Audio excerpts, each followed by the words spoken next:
Everyone, I am Mrs. Parvati Kumari from Marwadi College, Ranchi. Today is third day of online class for inter first year students. Subject history. बच्चों, पिछली class में मैं इस्लाम धर्म में मोहम्मद साहब के बारे में आप लोगों से चर्चा की थी।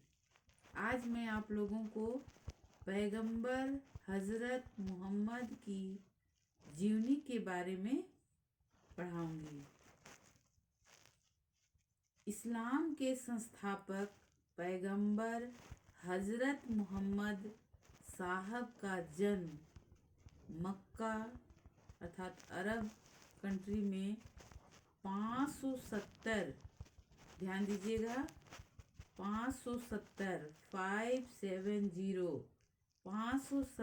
ईस्वी में हुआ था।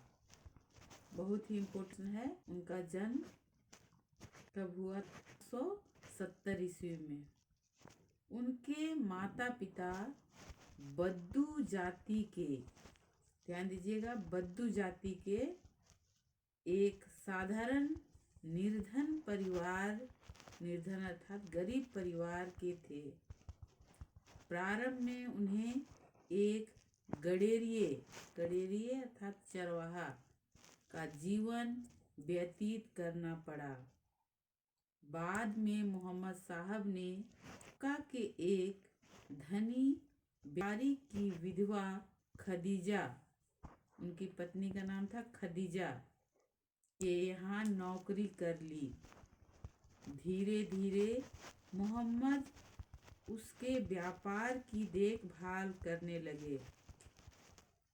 व्यापार काफिले के साथ वे कई बार यमन, सीरिया एवं मदीना तक गए।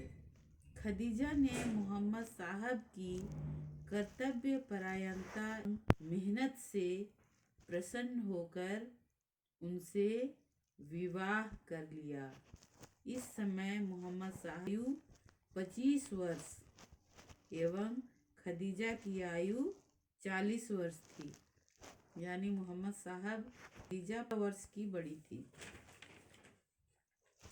लगभग 40 वर्षों तक मोहम्मद साहब खदीजा का व्यापार चलाते रहे।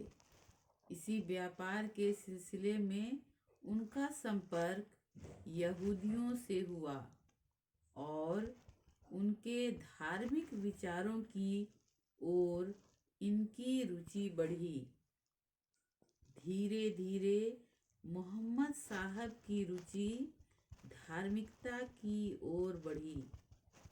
वे रेगिस्तान में एकांत में घूमने लगे, चिंतन मनन करने लगे।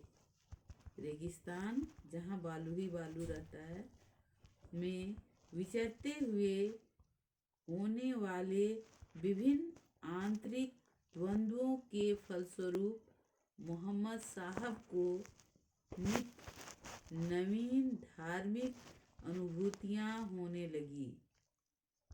अपने अंतःमन में होने वाली धार्मिक अनुभूतियों की चर्चा, उनके मन में जो विचार आ रहे थे उनकी चर्चा मोहम्मद साहब ने सर्वप्रथम अपनी पत्नी खदीजा, अपने परम स्नेही मित्र अबू बकर, उनका परम मित्र अबू बकर एवं दामाद अली उनका दामाद था, के सामने की।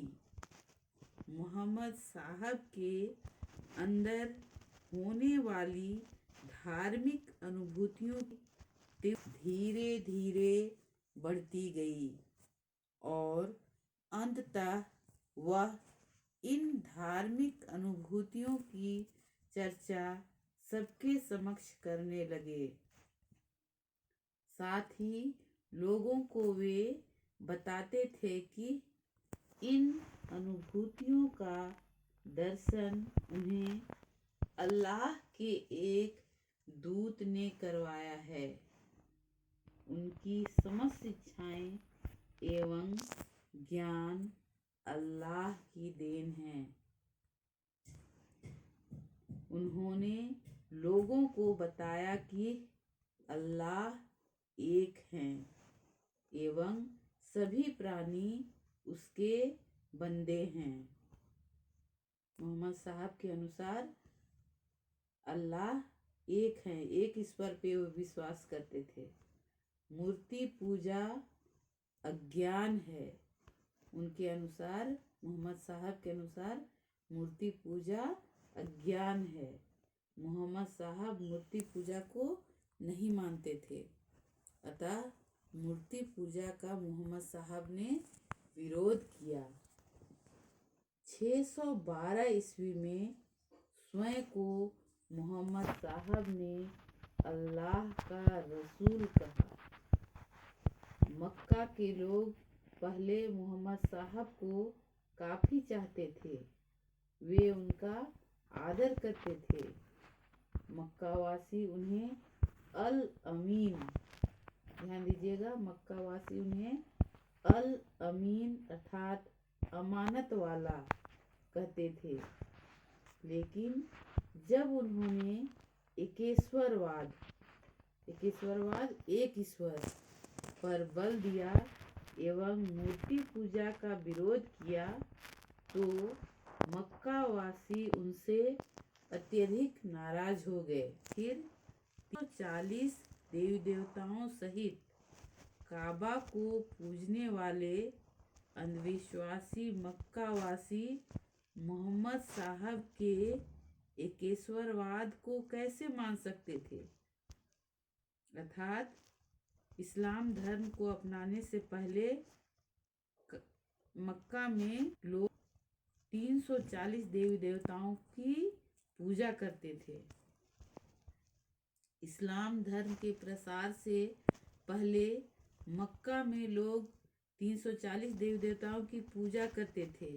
इसलिए इस्लाम धर्म को कोई अचानक कैसे स्वीकार कर लेते? मूर्ति पूजा का विरोध मक्का वासियों की नज़र में घोर अपराध था। अंततः मक्का वासियों के तीव्र विरोध के कारण मोहम्मद साहब को मक्का छोड़ने के लिए बाध्य होना पड़ा। मोहम्मद साहब की जीवनी समाप्त हो गई। अगली क्लास में हम इनसे जो इम्पोर्टेंट प्रश्न है उसका प्रश्न उत्तर